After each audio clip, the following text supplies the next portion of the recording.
أعوذ بالله من الشيطان الرجيم بسم الله الرحمن الرحيم ومن الذين قالوا إنا نصارى أخذنا ميثاقهم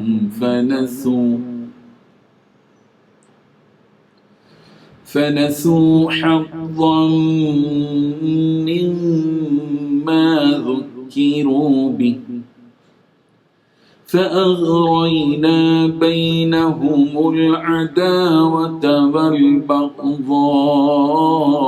إلى يوم القيامة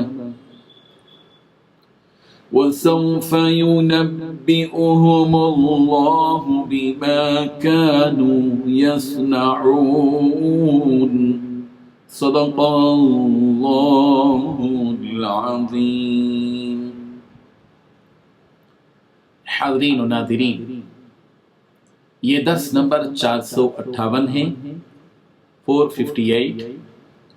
سورہ مائدہ کی آیت نمبر 14 کی تلاوت کی گئی. 14 لفظی ترجمہ دیکھیے. وَمِنَ الَّذِينَ، اور ان لوگوں سے جنہوں نے قالو کہا، انا بے شک ہم نصارہ ہیں، اخذنا ہم نے لیا، میثاقہم ان سے عہد، فنسو پھر وہ بھول گئے، حظاً ایک حصہ، مما اس چیز سے کہ ذکروا نصیحت کیے گئے وہ، بھی اس کی، فاغرینا تو ہم نے ڈال دی، بینہم ان کے درمیان، العداوت دشمنی، والبغضاء اور بغض، الى یوم القیامہ روز قیامت تک، وسوف اور ان قریب، ینبئہم خبر دے گا ان کو، اللہ بما اس چیز کے ساتھ جو کانوا یصنعون وہ کرتے تھے.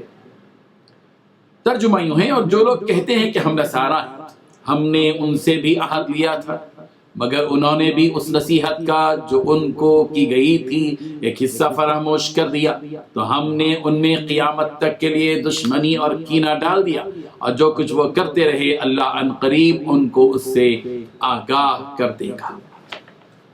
بزرگان محترم، سورہ مائدہ کی آیت نمبر 14 میں اللہ تبارک و تعالیٰ نے 4 باتیں بتائی ہیں. پہلی بات، جن لوگوں نے اپنے آپ کو نصرانی کہا تھا ہم نے ان سے بھی عہد لیا تھا. دوسری بات، پھر جس کی نصیحت انہیں کی گئی تھی وہ بھی اس کا ایک بڑا حصہ بھلا بیٹھے. تیسری بات، چنانچہ ہم نے ان کے درمیان قیامت کے دن تک کے لیے دشمنی اور بغض پیدا کر دیا. اور چوتھی بات، اللہ تعالیٰ انہیں ان قریب بتا دے گا کہ وہ کیا کچھ کرتے رہے ہیں.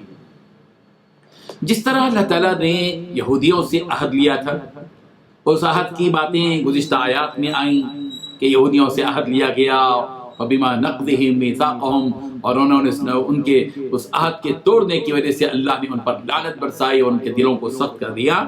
یہ جس طریقے سے بیماری یہودیوں کے اندر تھی، یہ برائی بالکل اسی طرح نصارہ کے اندر بھی تھی، اور ان دونوں کو اہل کتاب کہا جاتا ہے. یہودیوں کے پاس تورات، نصارہ کے پاس انجیل تھی، مگر اس کے باوجود ان کی حالت یہ تھی کہ اللہ تعالیٰ کے عہد کو انہوں نے توڑ دیا. اور اللہ تبارک و تعالیٰ نے جو ان کو نصیحت کی تھی آسمانی کتابوں کے ذریعے سے، ان نصارہ کو جو نصیحت کی گئی تھی ان میں کا ایک بڑا حصہ یہ لوگ بھول گئے. یہ شرارت تھی، ان کا ایک بڑا جرم تھا. اللہ تبارک و تعالیٰ نے ان کے اس جرم کو یہاں بیان کیا. ایک جرم نصارہ کا یہ کہ انہوں نے اللہ تعالیٰ سے کیے ہوئے عہد کو توڑ ڈالا، اور دوسرا یہ کہ جو نصیحتیں انہیں کی گئی تھی ان میں سے ایک بڑا حصہ وہ بھول گئے. ان کی اصلاح پرواہی اور شرارت کا انجام یہ ہوا کہ اللہ تبارک و تعالیٰ نے ان کے درمیان دشمنی اور بغض کو ڈال دیا.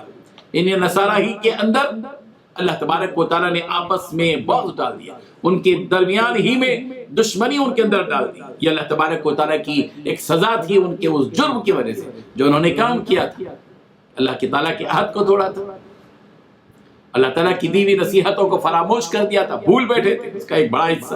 اور نتیجہ یہ ہوا کہ اللہ تبارک و تعالیٰ نے ان کے درمیان ہی میں پھوٹ ڈال دی، دشمنی ڈال دی، بغض ڈال دیا.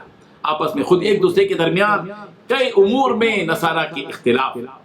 نصارہ کے میں آپس میں اختلاف ہے. نصارہ میں سے بعض کا یہ کہنا ہے کہ نعوذ باللہ اللہ خود مسیح ابن مریم ہے، نعوذ باللہ.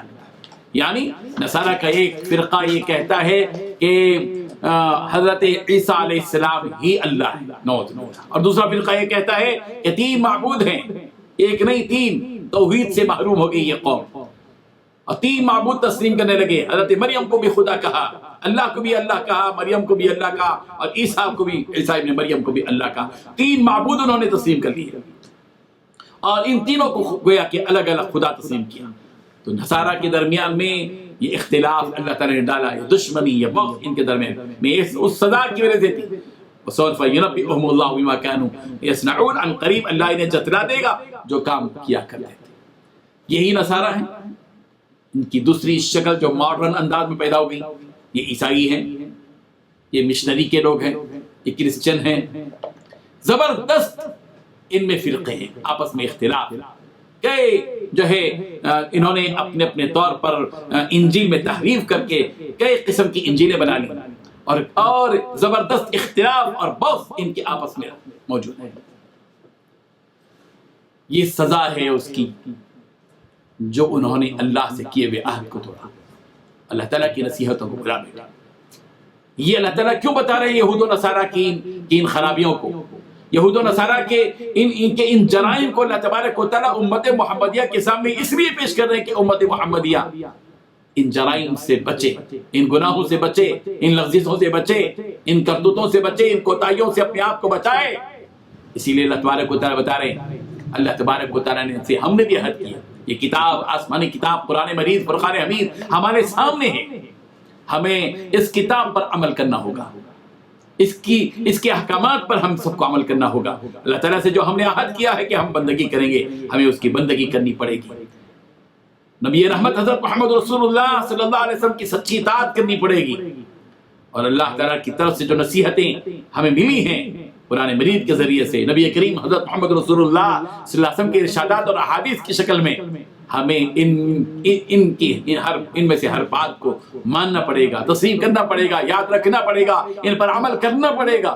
اور اگر ہم ان کو فراموش کرتے ہیں اپنے مفاد کے خاطر، اپنی خواہشات کے خاطر، تو پھر تو ہم بھی خدا کی نگاہ میں مجرم ہیں. اللہ تبارک و تعالی ہمیں اس قسم کے جرم سے بچائے.